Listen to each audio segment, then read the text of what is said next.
Okay, let's go for a ride.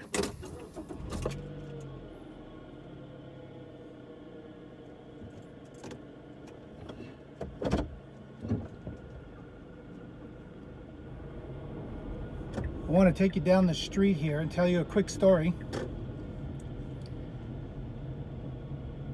Currently, we're in the Weston area, right near the Westbrook, the famous Westbrook Inn. Somewhere down one of these streets, we lived in a house. It was a long time ago. I'm pretty sure I was about 4 years old, 5. Anyways, one of these places, I'll never forget what happened one day. And there was a family that lived across the street from us. To use a racist term, and I don't believe in race or racism, but in that terminology, they were a white family. And back in 1975, racism was pretty well sanctioned by pretty well everybody. It was okay. It was actually government policy still. And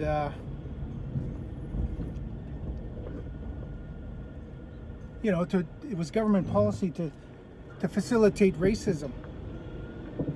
We were still living within the British North America Act of 1867, even though we had a, here it is, Ross Street.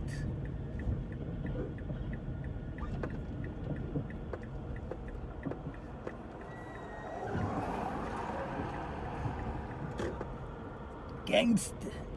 We got to be careful because there really are gangs in this neighborhood, and so I don't want to give away their position. Gangsters.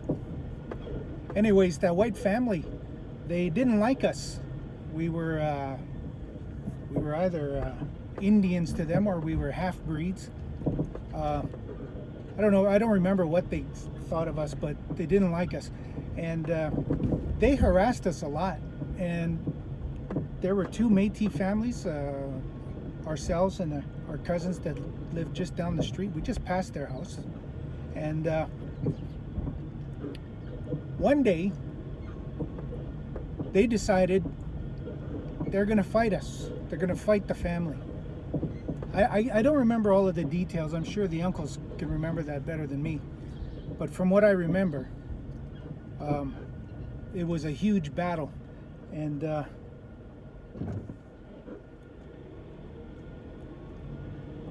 all of a sudden the Métis gathered in front of our house, and they fought that family and whoever else was helping them. And it was a real brawl.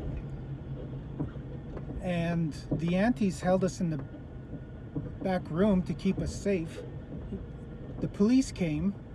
I saw flashing red and blue, so I was curious and I ran to the front of the house. Now we're coming very close to the houses that I'm talking about. The house we lived in is probably torn down, and by the looks of it, the house that's brand new here to the right is probably the one that was built on top of it. But anyways, there was a big battle. The police came.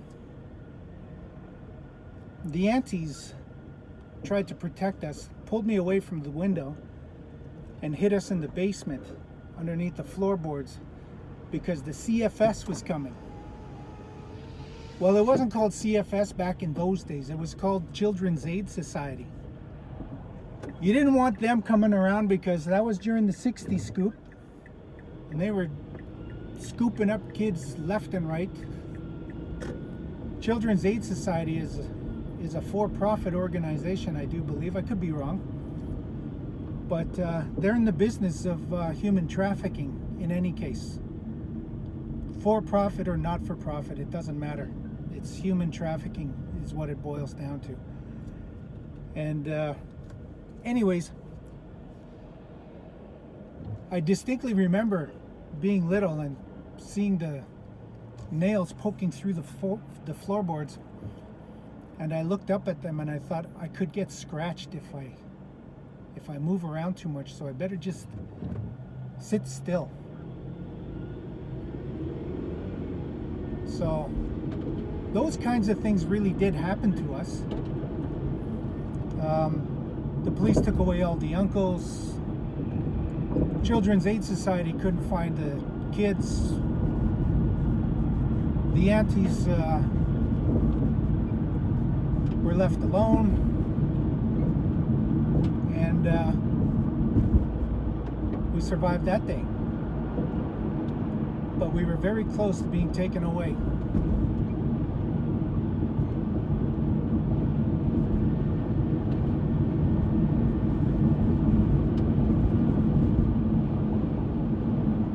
Our lives could have ended up very, very different.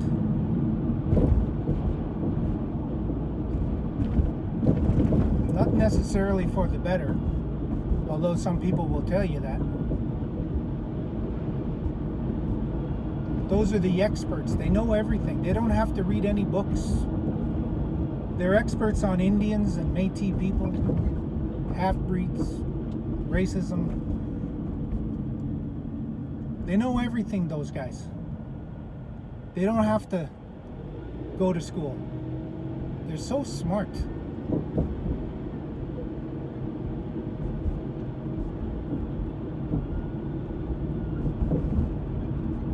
You know, Canada and Canadian taxpayers, they've been paying taxes for the assimilation programs that have been going on for the past 150 years to try and erase Aboriginal people out of existence, to turn them into white men. And so I've psychologically profiled what it means to be a white man. It's not very nice. It's not very pretty.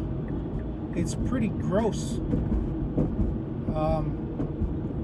If you could imagine some of the most filthy, vile things that have been going on in history. And if you apply Western European philosophy and psychology to the problem that is endemic to the white race, what you're going to discover is that it's all boiling down to patriarchy. And the patriarch is a narcissistic, psychopathic, Machiavellian personality type, all boiled down into one false identity. I call it an artificial intelligence because that's what it is. And they want us to become that. They want to assimilate us into the white race, which is a Machiavellian, psychopathic, narcissistic personality type that is artificial intelligence. It's not real.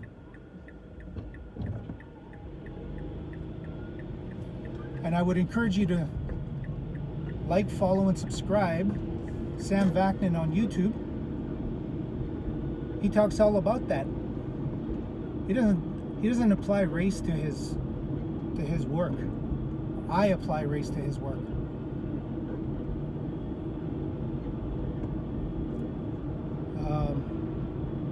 I wanted to show you this neighborhood.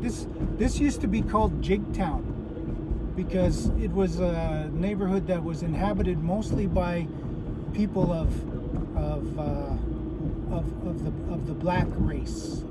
And again, I'm not racist. I'm just using the terminology that the race people, the people who believe in race, use. They seem to identify by a color. These are the projects. Gangsters.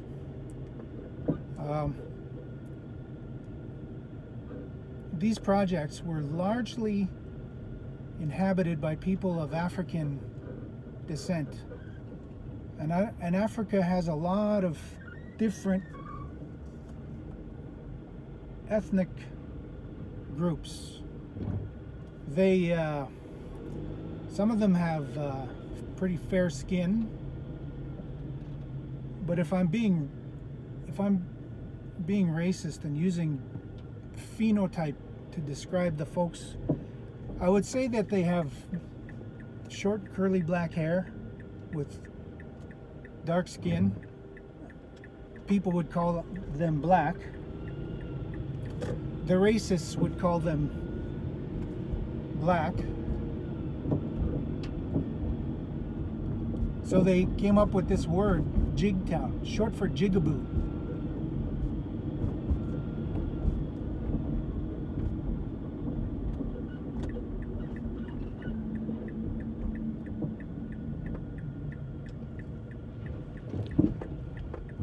Well, I didn't invent the word.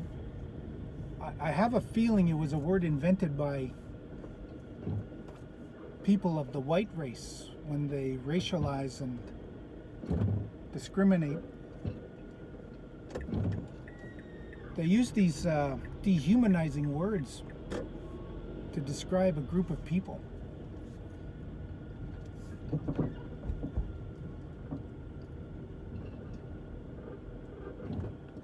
In my last videos, it was pretty cold out. This place would have been filled with snow. That was back in February. It was probably about minus 48. So the gangsters, they were trying to stay warm inside the house or shelters.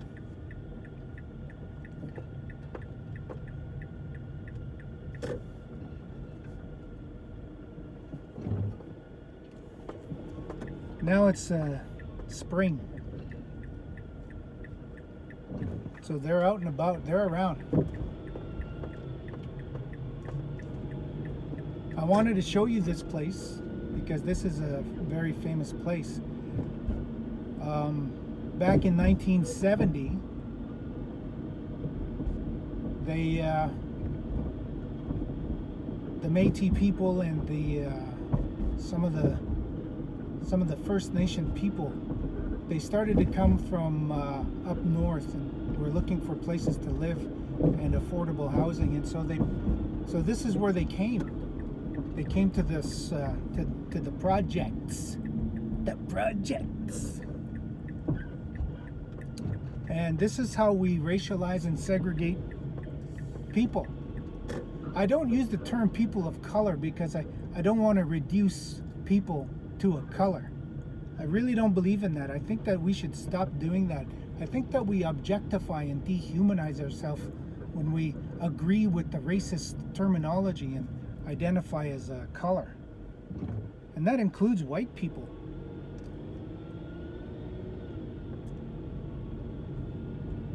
These are the projects.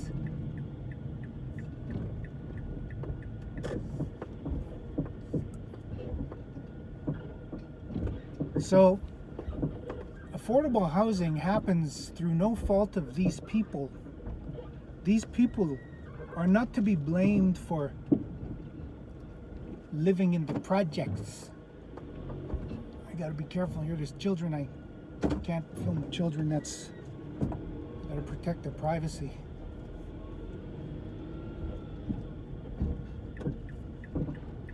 Through no fault of your own. You're born into an oppressive system. We call it systemic racism.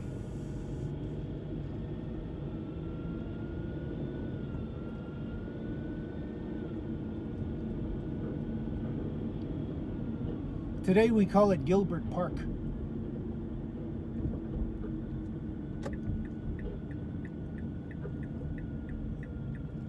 Oh, I want to show you this. I'm gonna pull over, back up, and you could see them putting up the cameras. And it looks like 3 or 4 cameras but they're working on it. I want you to see this. This is really awesome. This is what you really want to see. Right here in Winnipeg, on Gilbert Avenue. Do you see it? Can you see it? Can you see it?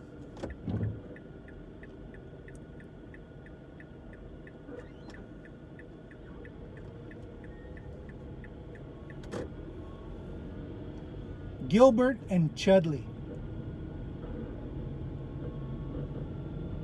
I'm going to turn around again and give you another chance to see this. I don't know how many cameras we got in this neighborhood, but those cameras are there to watch you, to record you, to take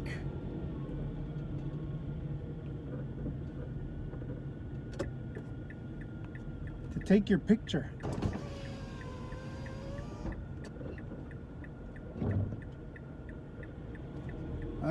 That's a treat for you to see.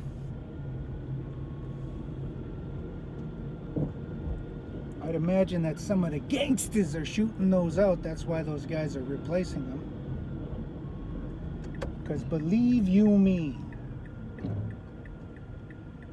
can't go down there, there's kids. Believe you me,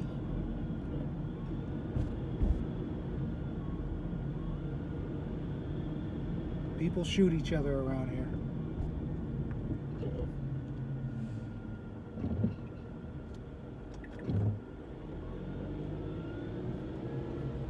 All right, I'm going to pull over, and I just wanted to show you that neighborhood here.